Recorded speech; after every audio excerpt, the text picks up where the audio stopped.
არქის დამფუძნებელი, ქვეყნის ერთ-ერთი ყველაზე მსხვილი დეველოპერული კომპანიის დამფუძნებელთან ილია წულაია, ჩვენ დღევანდელი გადაცემის სტუმარი. ძალიან დიდი მადლობა, რომ ხართ ჩვენ სტუმარი.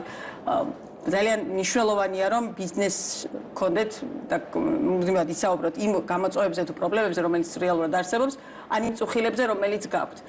დავიწყოთ იმით, რაც ალბათ დარწმუნებული ვარ, თქვენთვის ერთ-ერთი ყველაზე მნიშვნელოვანია და რაც ბოლო პერიოდში ძალიან ხშირად მოისმინეთ, ეს ეხება 2024 წლის მაჩვენებლებს. ბევრი თქვენი კოლეგა საუბრობს, რომ უკვე დეკემბერში იგრძნობოდა უძრავი ქონების ბაზარზე მნიშვნელოვანი ვარდნა. პოლიტიკურ ნაწილს, უბრალოდ პოლიტიკის გავლენას ეკონომიკაზე მე აუცილებლად შევეხები ცოტა მოგვიანებით კიდევ უფრო ვრცლად. მე მაინტერესებს დღეს, როგორც ამ ქვეყნის ყველაზე თუ არა ერთ-ერთი ყველაზე მსხვილი დეველოპერული კომპანიის წარმომადგენელს და დამფუძნებელს. შეგიძლიათ თუ არა თქვათ, რომ თქვენ სეგმენტში, რომელიც ყველა პოლიტიკურ კრიზისი ალბათ ყველაზე ესეთი სწრაფად რეაგირებს. და აი ამ გადმოსახედიდან რა ხდება დღეს ქვეყნის ეკონომიკაში ისეთი, რომელმაც გარკვეულწილად ადამიანები ამ და შეაშინოს და აფიქროს, ამ პირიქით პერსპექტივა გაუჩინოს. პირველ რიგში მოგესალმებით, მესალმები მაყურებელს. რა თქმა უნდა, თქვენ სწორად აღნიშნეთ, ყველაზე სენსიტიური, როდესაც გარკვეული турბულენცია ხდება ქვეყანაში, არის უძრავი ქონების ბაზარი და უძრავი ქონების ბაზარი არის, ასე ვთქვათ, პირველი იმპულსი იგრძნობა უძრავი ქონების ბაზარზე. შესაბამისად, ჩვენ წლებია ამ ასე ვთქვათ, პულსზე გვიდევს ხელი. უკვე არქი სადღაც 17 წლის არის, შესაბამისად, 17 წლის განმავლობაში თქვენ წარმოგიდგენიათ, რამდენი მსგავსი კრიზისი გავიარეთ, ამიტომ ჩვენთვის ეს მოვლენები, ასე ვთქვათ, არც უცხოა, რა თქმა უნდა, არასასურველი, მაგრამ მსგავსი სიტუაციები ჩვენ ბევრჯერ გვაქვს გავლილი. რა მოხდა და როგორ, ასე ვთქვათ, რა მდგომარეობა უძრავ ქონებაში, რა მდგომარეობა იყო დეკემბერში, რა მდგომარეობა ამ დღეში, ხო? რა თქმა უნდა, იმ მდგომარეობამ, აქციებმა და არასტაბილურმა გარემომ, რომელიც მთელი დეკემბრისთვის განმავლობაში იყო, ბუნებრივია გავლენა მოახდინა უძრავ ქონების ბაზარზე, თუმცა მე შემიძლია გითხრათ, ასე ვთქვათ, დარწმუნებით და გაგიზიაროთ ეს ინფორმაცია, მიუხედავად ამ გავლენისა, უძრავი ქონების რეალიზაციისთვის შარშანდელი წლის თვეებთან შედარებით სარეკორდო თვე იყო გაყიდვების კუთხით დეკემბერი. შემიძლია ეს, ასე ვთქვათ, დარწმუნებით გითხრათ. ეს კომპანიის მაგალითზე თუ მთლიანობაში ეს სექტორში ასეთი სიტუაცია? დიახ. ჩემი კომპანიის მაგალითზე შემიძლია მე ზუსტად გითხრათ ინფორმაცია, მაგრამ რა თქმა უნდა, მიდევ, ასე ვთქვათ, ვარკვევ სხვა ინფორმაციას, რა ხდება სექტორში, იმიტომ რომ შეიძლება ჩემი კომპანია იყოს გამონაკლისი იმ კუთხით, რომ კლიენტების, მომხმარებლების და არქელების განსაკუთრებული ნდობა გვაქვს, მაგრამ სხვა კომპანიებზეც ვკითხულობ ინფორმაცია, ბევრი კოლეგა გვყავს, ვიცით მათი გაყიდვების შესახებ, ასევე ვკითხულობთ ინფორმაციას ბანკებთან, რომელთაც ასევე ეგრეთ ცოცხალ რეჟიმში, ლაივ რეჟიმში აქვს ურთიერთობა დეველოპერებთან, რას ყიდიან, როგორ ყიდიან. ცოტა შემცირება იყო სხვებთან, შეიძლება იყო 10-20%-ის ფარგლებში, მაგრამ ისეთი შემცირება და ისეთი, ასე ვთქვათ, უძრავი ქონების ბაზრის დრამატული შემცირება არ მოხდა. დეკემბერში ზოგადად უფრო მეტი გაყიდვებია, ვიდრე სხვა თვეებში. ამ შემთხვევაში შეიძლება იმდენად მეტი არ იყო, ვიდრე მოლოდინი იყო.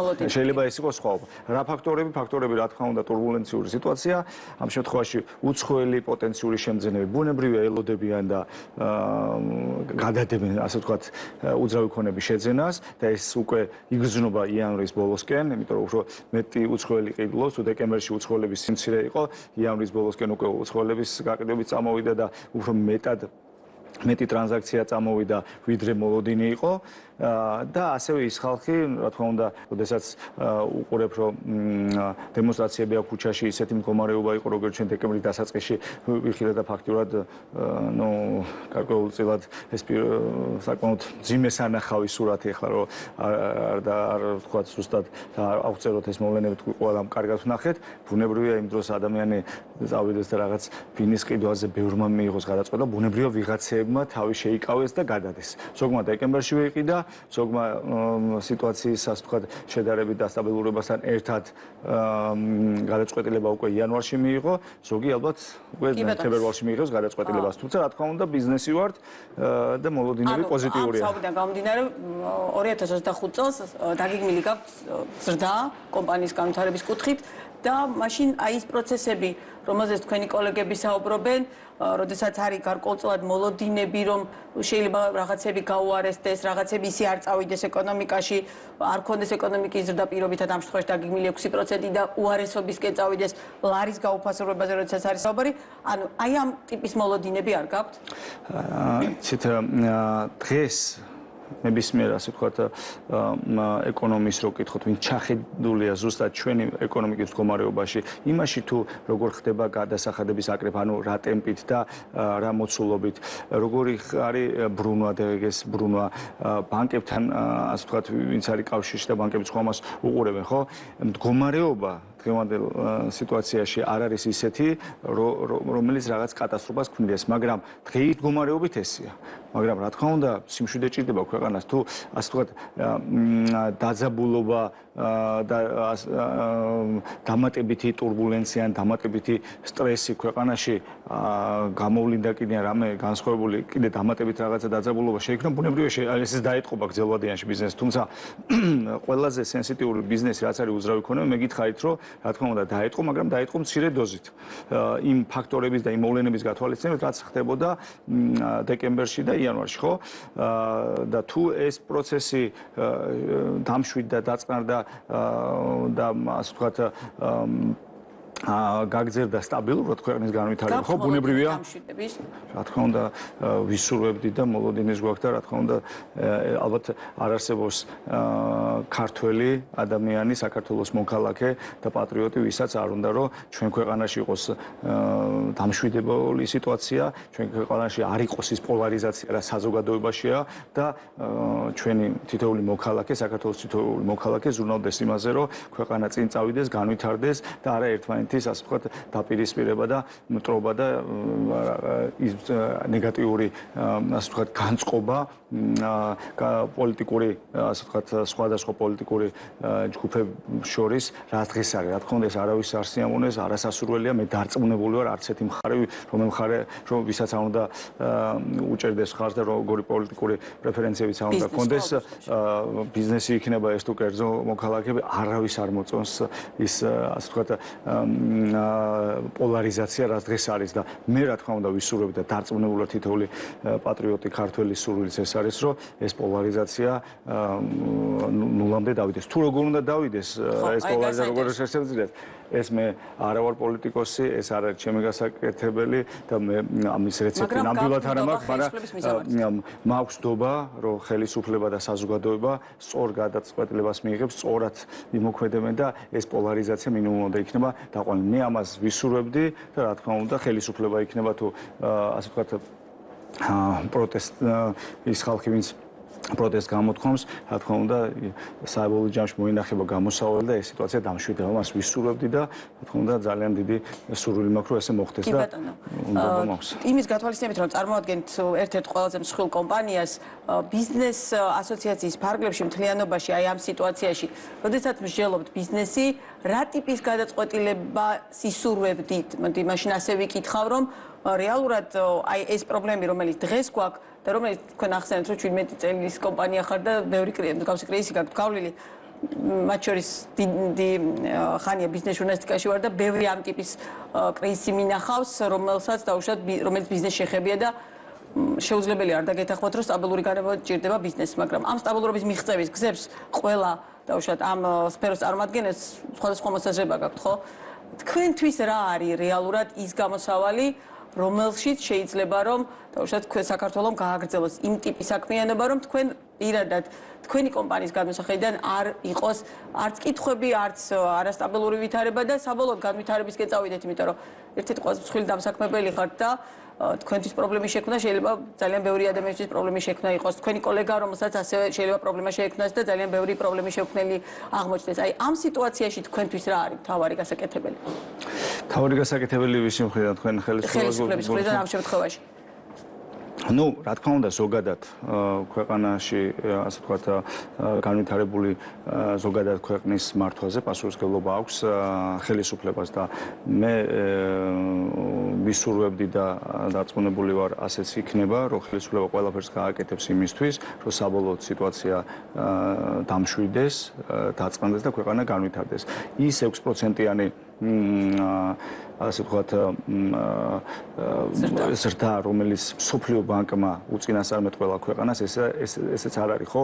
ჰაერიდან მოტანილი, ეს არის რაღაც კონკრეტულ ციფრებზე, კონკრეტულ მოლოდინებზე გაკეთებული პროგნოზი, რომელიც არ არის, ასე ვთქვათ, ქართული ორგანიზაციის ან ხელისუფლების მიერ გაკეთებული, ხო? ეს არის, ასე ვთქვათ, მსოფლიო ბანკის ანალიზის შედეგი და ჩვენ ვიცით, რომ მსოფლიო ბანკი საკმაოდ კონსერვატიულია მსგავს შეფასებებში, თუ გადავხედავთ ჩარჩამდელ პროგნოზს წლის დასაწყისში გაცილებით დაბალი იყო, თავშტები 4.5 თუ 5% იყო და უკვე ჩვენ ბოლოს გაზარდა 9%-მდე, უკვე ცოტა ხნის წინ გამოაქვეყნა და საკმაოდ კონსერვატიულია.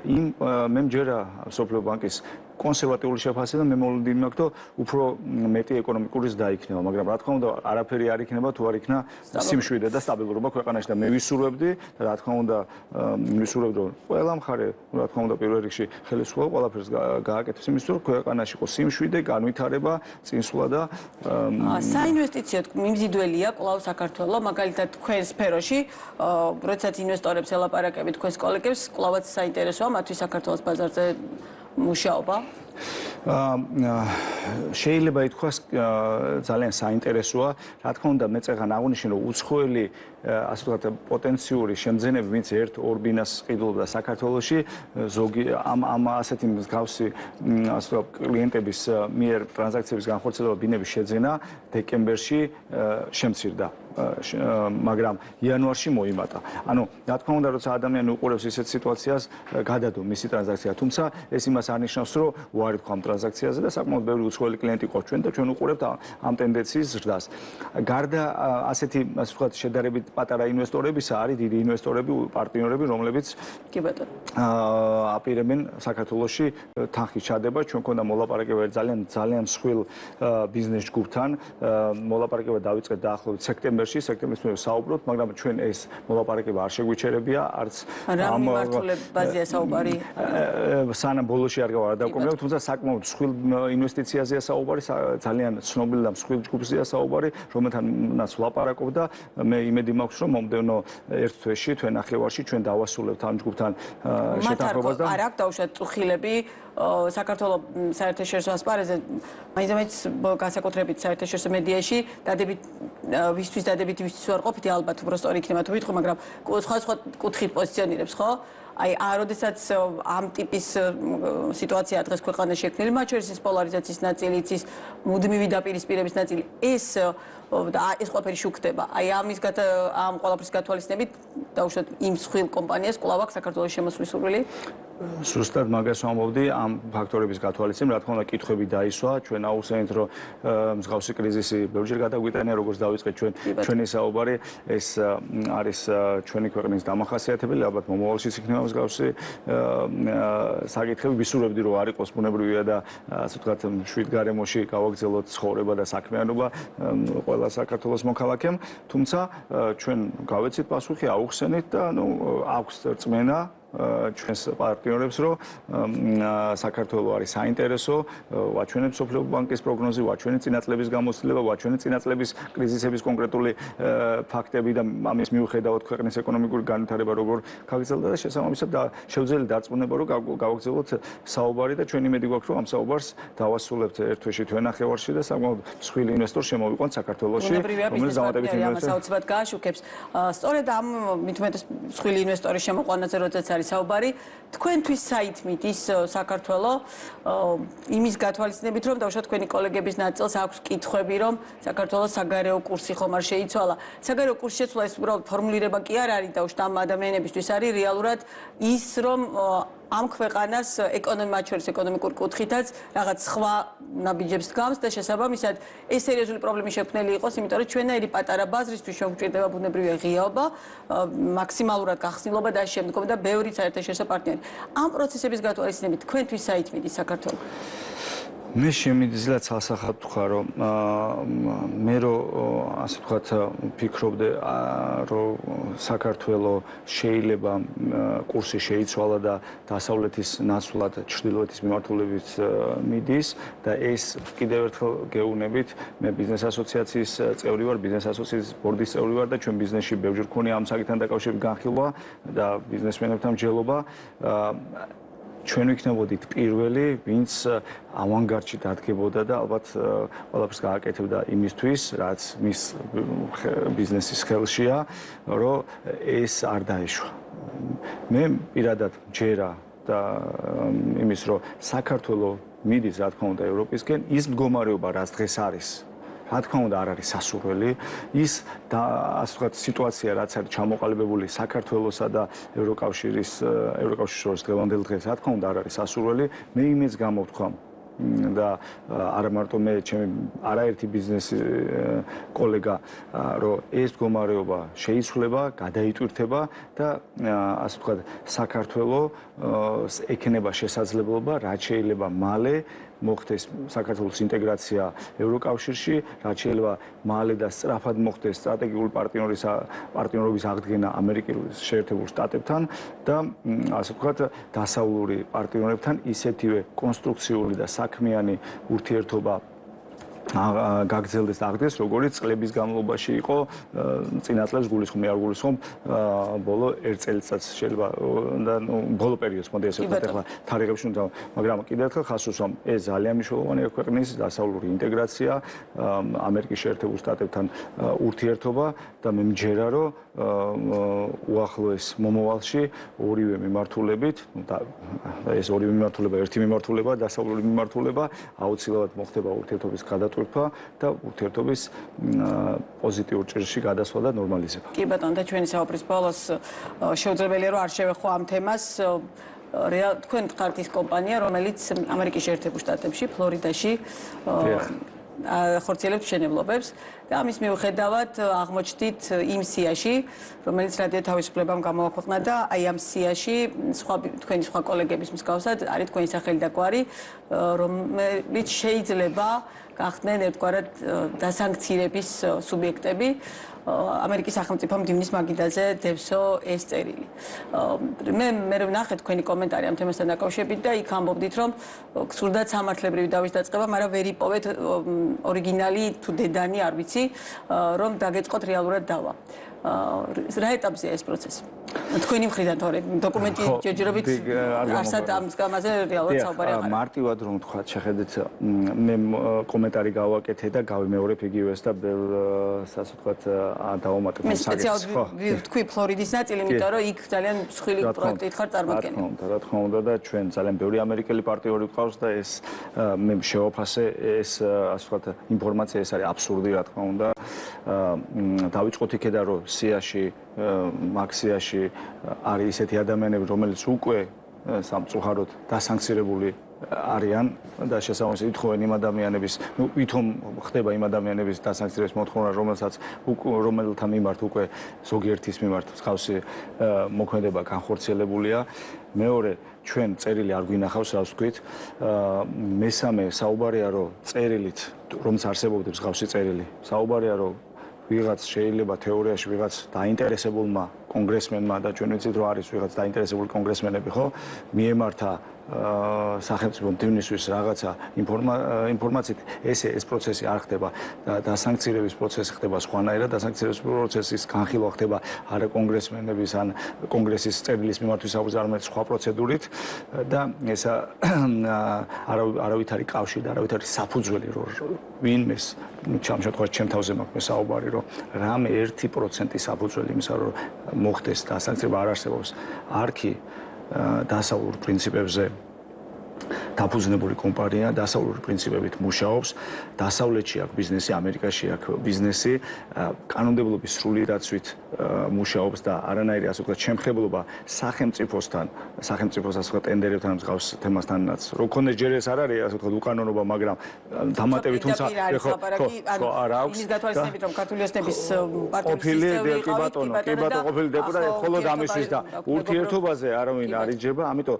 არ 1%-იანი საფუძველიც კი არ არსებობს, რომ მსგავსი რამე შეიძლება თეორიაში მოხდეს და ვიღაც ადამიანმა თუ ვიღაც სერიოზულ ადამიანს მიმართა ამით, ხანუ ბევრი შეიძლება არასერიოზულ ადამიანმა რაღაცა მოითხოვოს, მაგრამ კიდევ ერთხელ ვამბობ, მე პირველ რიგში თავიდან როდესაც ეს ინფორმაცია გავიცანი, ამ ინფორმაციას გავეცანი, ფიქრობდი და მე სამართლებრივი რეაგირება გამეკეთებინა და ასე რომ დავსხედი და ასე ვთქვათ დავიწყეთ ამ საკითხის განხილვა, დავიწყეთ წერილის მოძიება სამწუხაროდ თუ საბერძნო არ ვიცი. აქ ხოლმე ალბათ მარტო თქვენზე არ არის ზოგადად ეს გვარები და სახელები, ანუ ხელისუფლებასთან ერთგვარად კავშირში მყოფი ადამიანებზე იქ ლაპარაკი, გარდა იმისა, რომ ხელისუფლების წარმომადგენლებზე იყო იქ საუბარი. მესმის და იქ ეწერა, რომ არ მინდა ახლა მაგ წერილის და ინფორმაციის შინაარს ჩავყვე, მაგრამ კიდევ ერთხელ ხაზს უსვამ.